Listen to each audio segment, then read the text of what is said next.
Hi నమస్తే, నేను మీరు ఆపిల్ భాస్కర్ ఎడ్యుకేట్. చాలా మంది ఈ మధ్య డిజిటల్ సంబంధించినటువంటి ఫోరమ్స్ బాగా వచ్చినాయి.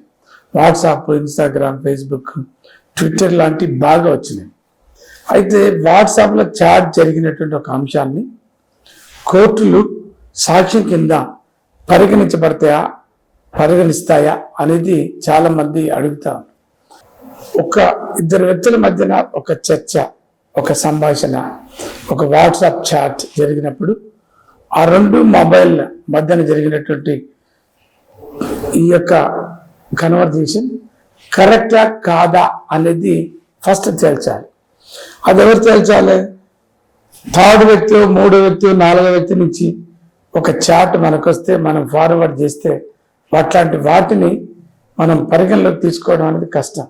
కానీ ఒక ఇద్దరు వ్యక్తుల మధ్యన, రెండు వాట్సాప్ల మధ్యన జరిగినటువంటి చాట్ సంభాషణని FSL అంటే ఫోరెన్సిక్ సైన్స్ ల్యాబొరేటరీస్, FSL అనేటువంటి ఒక దానికి పోలీసులు పంపడం అనేది జరుగుతుంది. ఫోరెన్సిక్ టెస్టింగ్ పంపుతారు.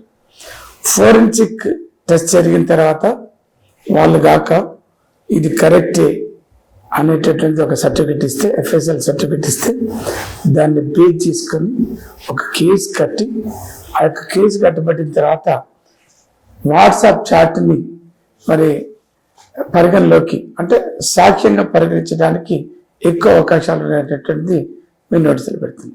Thank you.